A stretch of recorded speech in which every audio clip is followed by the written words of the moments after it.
Welcome to the online orientation for the Erase the Weight mentorship program for living kidney donors.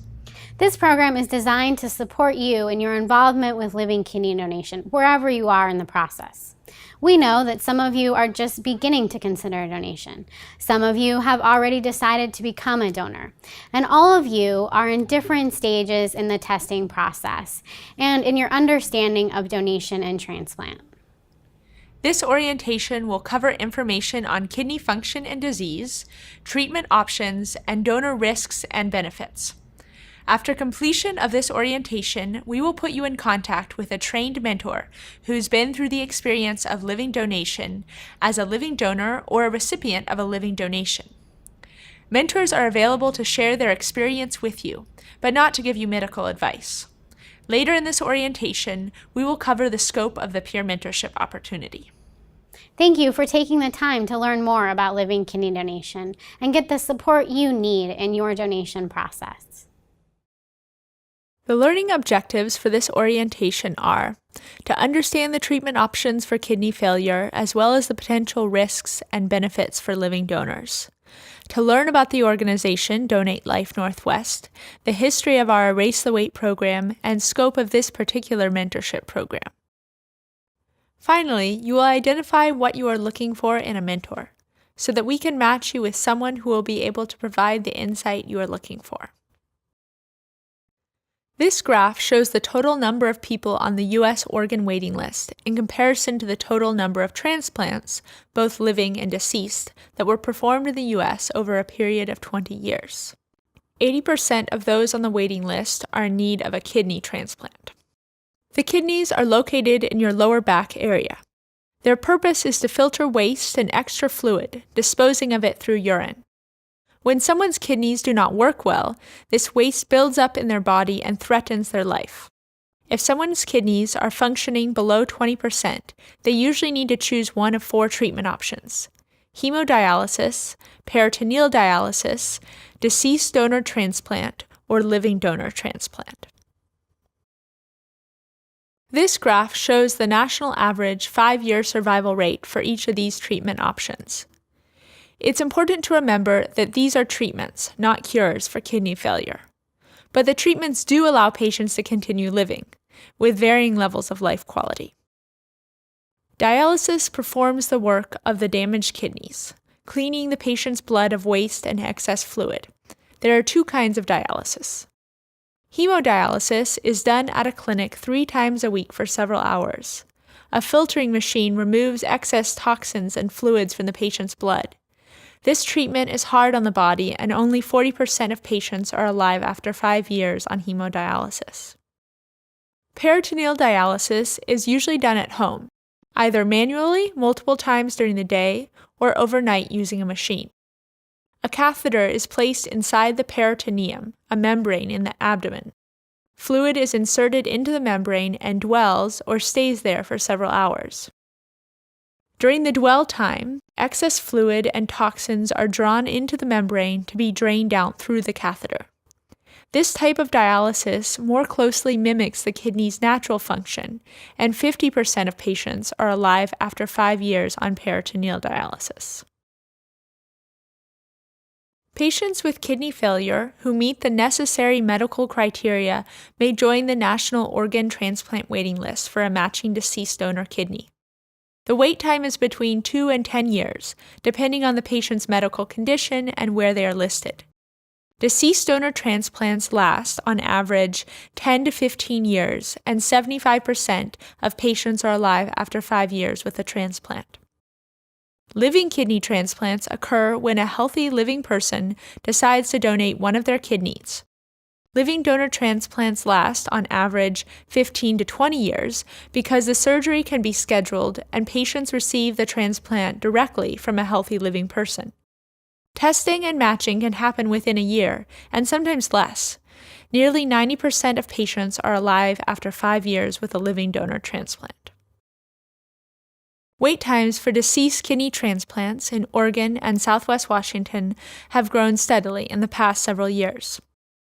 In 2016, median wait times for this life-saving transplant were more than 44 months, about a year longer than they were in 2011.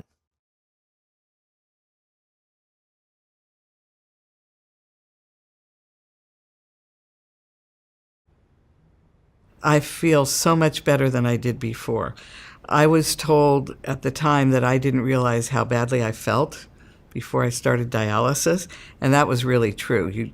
It's so gradual, at least it was in my case, that I didn't know how tired I was and how badly I felt. So even dialysis helped with that, but the transplant is a whole new world.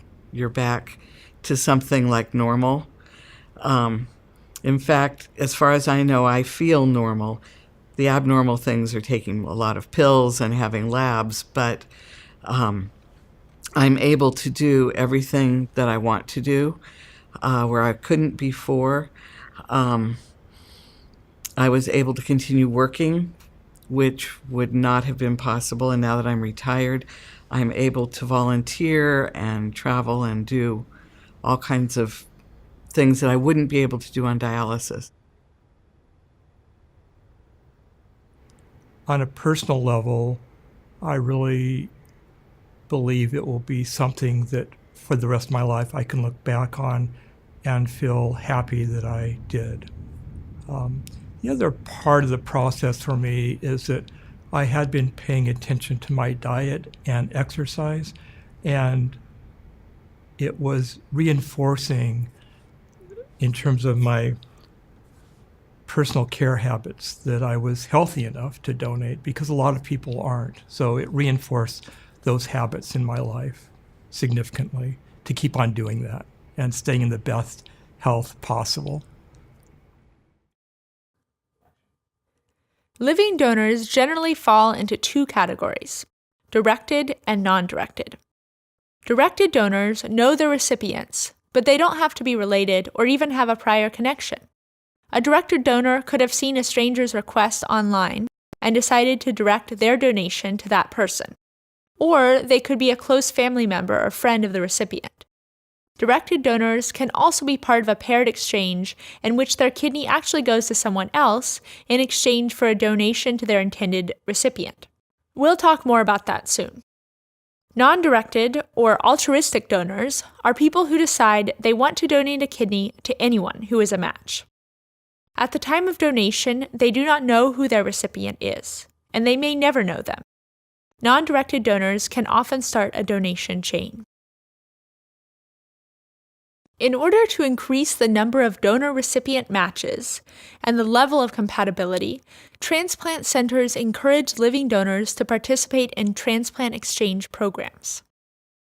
Paired exchange is an option for a directed donor and their intended recipient when they are not a match or are not very compatible. The pair can choose to enter a nationwide exchange program that uses a database to pair them with a better match. It works like this. Sam wants to donate to Lee, but they aren't compatible. John wants to donate to Maria, but they aren't compatible. If the database reveals that Sam and Maria are compatible and John and Lee are compatible, the pairs can swap donors. Chained donations are another option within exchange programs. A non-directed, altruistic donor can set off a chain of donations between pairs enrolled in the exchange program. The chain usually ends with someone on the waiting list receiving the last kidney. The longest chain in the U.S. resulted in 68 transplants. Entering into an exchange program does not guarantee that the patient will receive a kidney, only if a match is found for both them and the directed donor. Even though a patient enters an exchange program, they will still remain active on the waiting list for a deceased donor. When considering whether to become a donor or how to plan for being a donor, it's important to consider the financial implications. The recipient's insurance will cover all medical expenses related to your donation. This includes testing, surgery, and recovery. However, it is recommended that the donor also have insurance to cover any medical needs not directly related to the donation process. The recipient's insurance will not cover other expenses accrued through their donation, such as lost wages during surgery and recovery, and the cost of travel, lodging, and childcare. If the recipient is able, they are allowed to reimburse the donor for expenses that the donor accrues through the donation, as long as the donor is not profiting from the experience. There are also several foundations that offer grants to cover living donor expenses. Research any of the organizations listed to learn more. And finally, remember that it is illegal to sell organs. You should never be directly compensated for your kidney or make a profit through the donation process. If the recipient offers to pay for your kidney, this is considered coercion, and communication should be ended. Please contact your transplant center with any questions or concerns. Living donors undergo an extensive evaluation process as they are considering having a surgery they don't need for their own health. There are both medical and psychosocial risks to donation. Therefore, donors complete medical testing with nurses and physicians, as well as a psychosocial evaluation with a social worker. At any time during the evaluation, the donor team could identify a medical or psychosocial reason that a donor isn't a suitable candidate to donate. Our goal is to reduce risks to the donor. On average, people have a positive experience with kidney donation. However, there are risks of complications during evaluation, as well as during and after donation. Surgical risks include post-donation bloating, nausea and bowel obstruction, scars, hernia, wound infection, blood clots, pneumonia, nerve injury, pain, fatigue, or even death is also possible. For female donors, risks of preeclampsia or gestational hypertension are increased in pregnancies after donation. In very rare cases, a kidney donor may experience loss of kidney function in the years following their kidney donation. In addition to medical risks, donors are educated on psychosocial risks to donation.